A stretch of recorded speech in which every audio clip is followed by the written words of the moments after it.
A 22-year-old American soldier witnessed something so horrific in World War II that it took him 25 years to write about it. When he finally did, they tried to ban his book across America. What Kurt Vonnegut saw in Dresden was so devastating that in 2024, school boards are still trying to keep this story from you. Here's the forbidden truth they don't want told. Slaughterhouse-Five isn't just historically controversial, it's actively being banned right now. In 2023, Tennessee removed it from school libraries. In 2024, Florida challenged it again.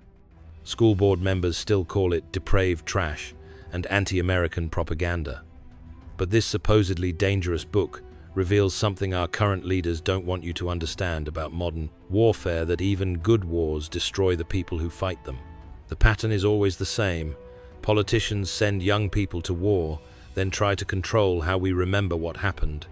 Vonnegut's crime wasn't writing fiction. It was telling the truth about what he actually experienced, and that truth threatens anyone who wants to glorify military conflict.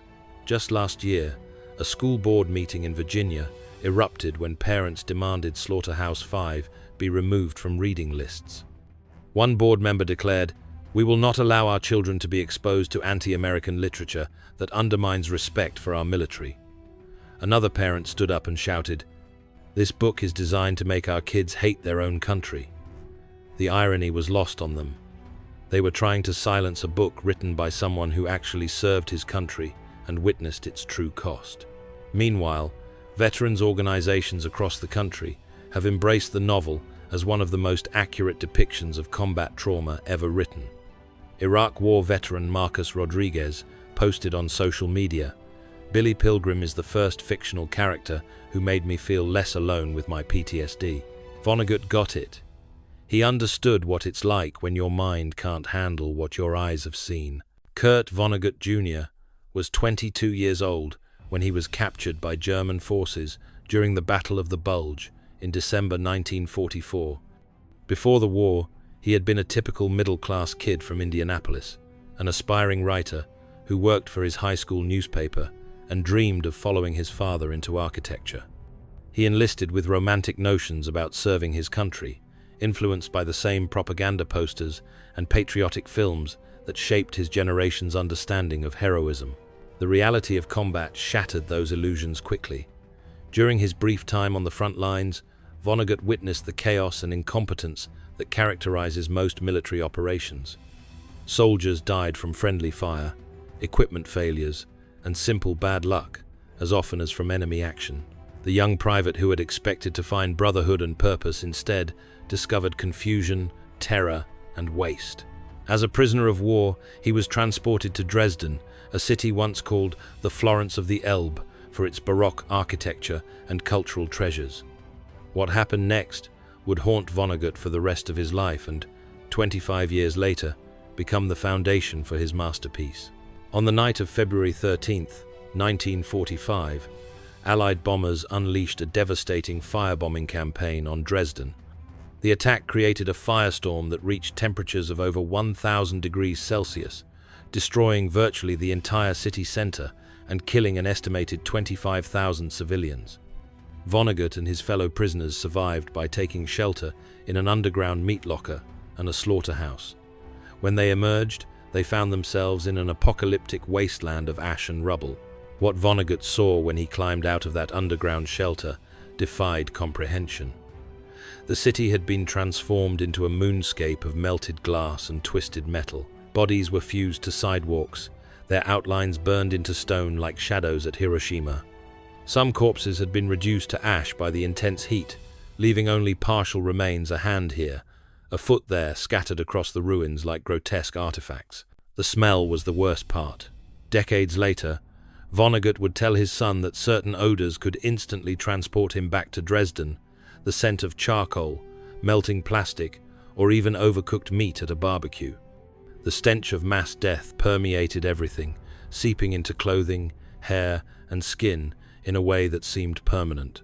Vonnegut spent the following weeks as part of a detail assigned to collect and burn the bodies of civilians, bodies of children, mothers, elderly people who had nothing to do with the war.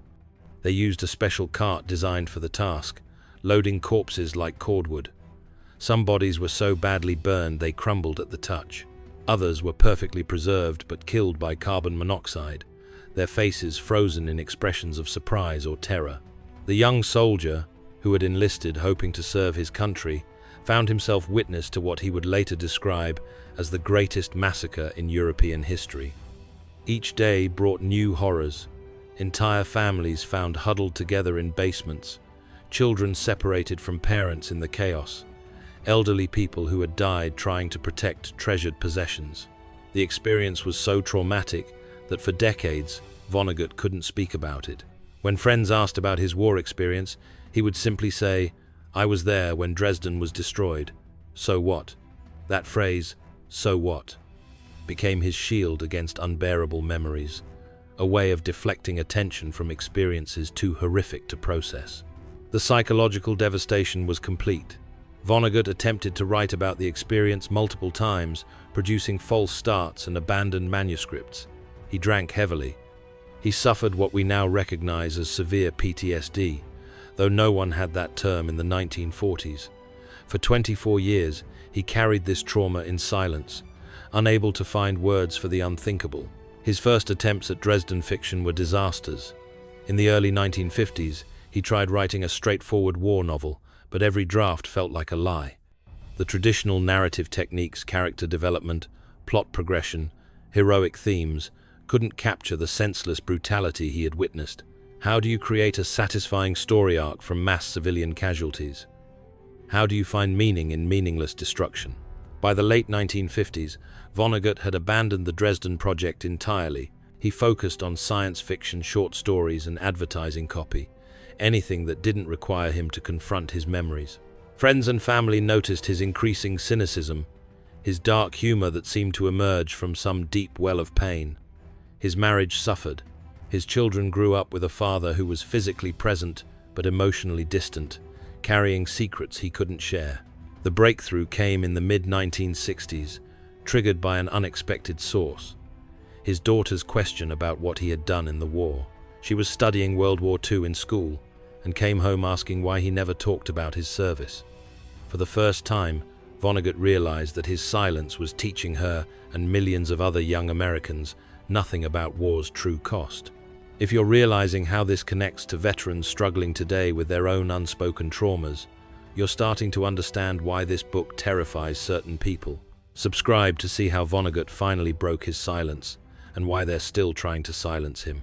It wasn't until 1969, a full 24 years after Dresden, that Vonnegut finally published Slaughterhouse-Five.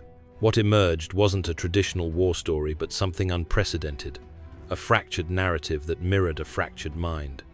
At its center is Billy Pilgrim, a character who becomes unstuck in time, jumping between moments in his life because the present is too unbearable to experience linearly.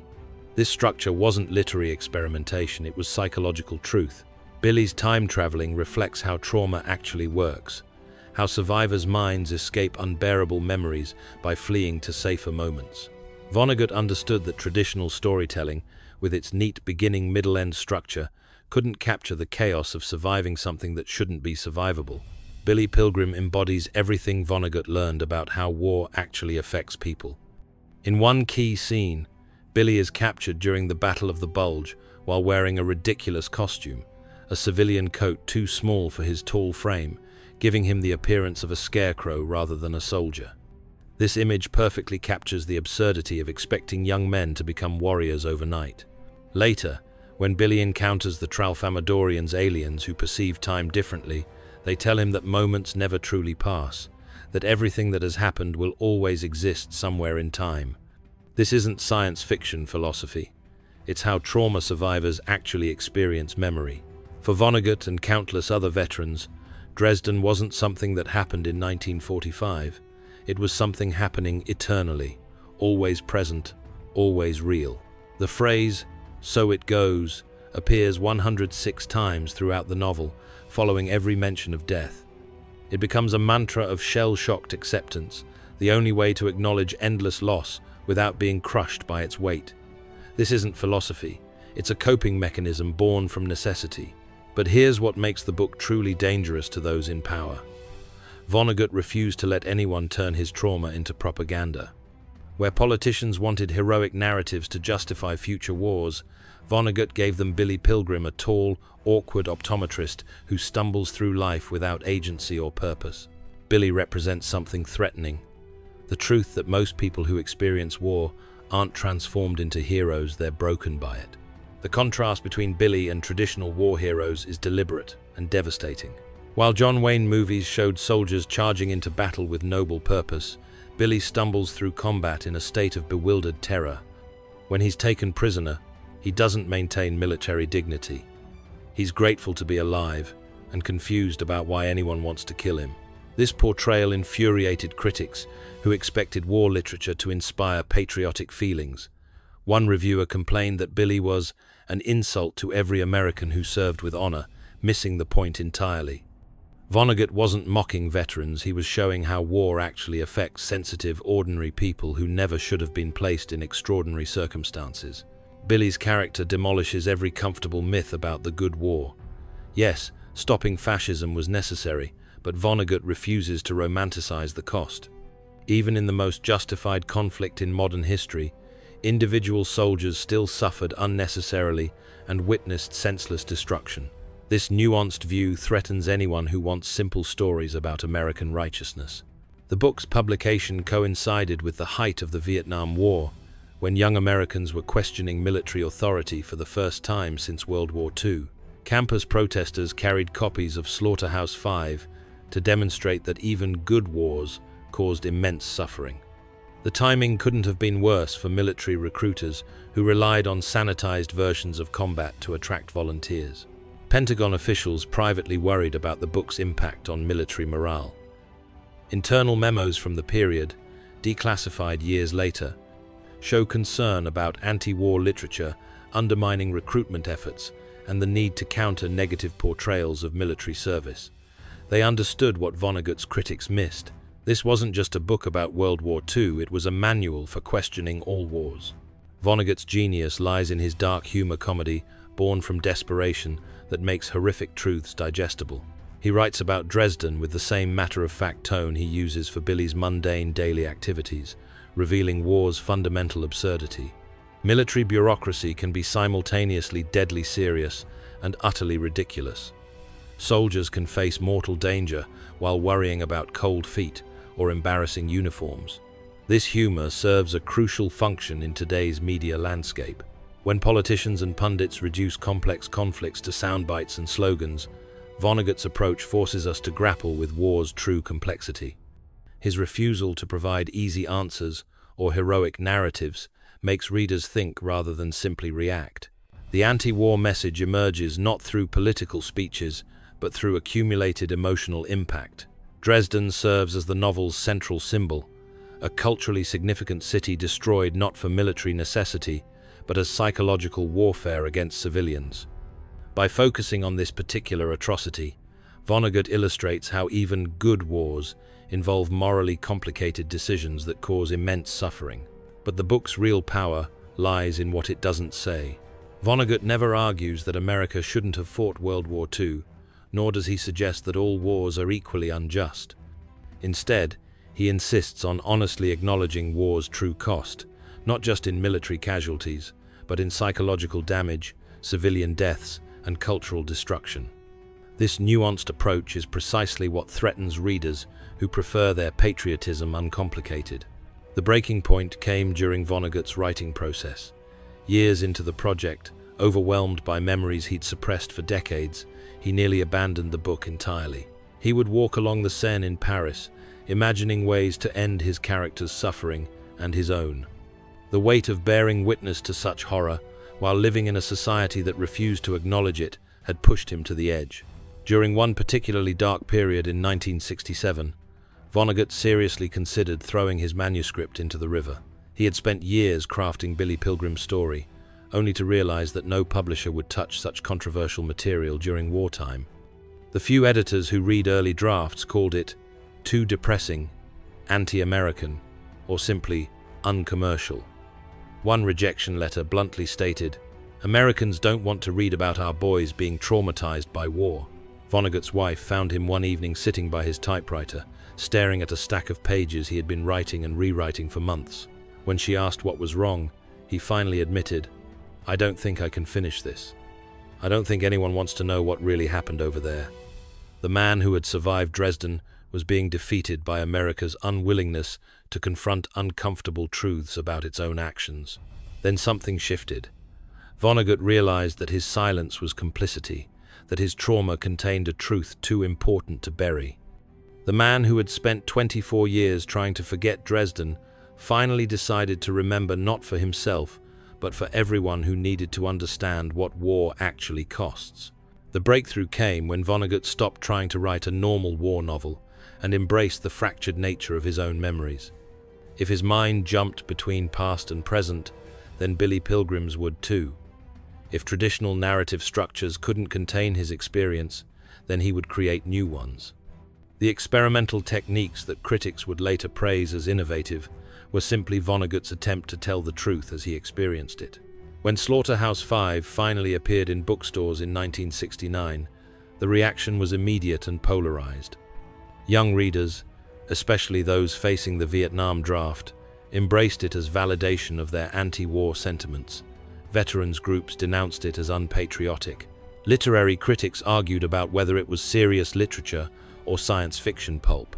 But the most revealing responses came from other World War II veterans who had remained silent about their own experiences.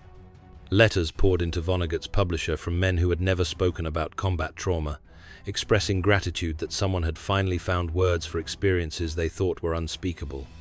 A veteran from the Pacific Theater wrote, "I thought I was crazy for having nightmares about killing Japanese soldiers. Your book made me realize I was human." Ready to discover why this breakthrough still threatens people in power? Share this with someone who needs to understand how truth gets buried, and comment below with your thoughts on why certain stories get silenced. Slaughterhouse-Five doesn't just capture one veteran's trauma, it anticipates what we now recognize as PTSD, helping establish a new vocabulary for discussing war's psychological aftermath. Veterans of Vietnam, Iraq, and Afghanistan have found in Billy Pilgrim a character who captures their own struggles with readjustment and memory. The book became a bridge between World War II veterans who couldn't speak about their experiences, and later generations finally beginning to understand trauma's lasting impact. Modern military psychologists use the novel in therapy sessions, helping veterans understand that their fragmented memories and emotional numbness are normal responses to abnormal experiences. Dr. Sarah Chen, who treats combat veterans at Walter Reed Medical Center, explains, "Vonnegut gave us a language for trauma that didn't exist before. When I show patients Billy Pilgrim's time traveling, they immediately understand that their flashbacks aren't signs of weakness, they're evidence of wounds that need healing." The novel's continued relevance in our current moment of global conflict speaks to its fundamental insight, that bearing witness to uncomfortable truths remains essential for both individual healing and collective wisdom. In an era when social media reduces complex international situations to viral clips and political talking points, Vonnegut's insistence on nuanced understanding feels more urgent than ever. Social media has created new ways to sanitize war, with conflict coverage that resembles video games more than human tragedy. Drone strikes are presented as precise surgical operations. Civilian casualties become collateral damage. Soldiers' deaths are reduced to statistics or heroic narratives that ignore psychological costs. Vonnegut's insistence on showing war's full human impact becomes more necessary, not less. This is why they keep trying to ban it. Slaughterhouse-Five teaches readers to question heroic narratives while still honoring individual sacrifice. To recognize that even necessary conflicts involve tragic choices, and that surviving trauma requires both bearing witness and finding ways to continue living. These aren't comfortable lessons for anyone who benefits from simplified stories about American military involvement. The book's influence extends beyond literature into how we discuss military service, foreign policy, and the true cost of armed conflict. Politicians who once relied on abstract discussions of national security now face constituents who demand concrete answers about human consequences. Young people considering military service ask harder questions about what they might be asked to do and see. Military recruitment has never fully recovered from the Vietnam era, when books like Slaughterhouse-Five helped create a generation that questioned authority and demanded transparency about war's realities. Modern recruiters still struggle against what they privately call the Vonnegut effect, young people's skepticism about heroic war narratives. The book that was once burned in North Dakota now serves as a firewall against propaganda, forcing each new generation to grapple with war's full complexity. What critics feared has come to pass. Vonnegut's dangerous book does change how readers think about conflict, heroism, and the stories we tell ourselves about both. In 2025, as new conflicts emerge and old ones continue, the question isn't whether we need Slaughterhouse-Five, it's whether we're brave enough to face the truths it contains. Vonnegut spent 24 years learning that some silences are more dangerous than any truth. The boy who witnessed Dresden became the man who refused to let America forget. They tried to burn his book because they knew exactly how powerful it was. They're still trying, and that should tell you everything you need to know. If this exploration of forbidden truth and the power of bearing witness resonated with you, subscribe for more deep dives into the books they don't want you reading. Hit that notification bell, because the stories that get silenced are usually the ones we need most. What banned book should we uncover next?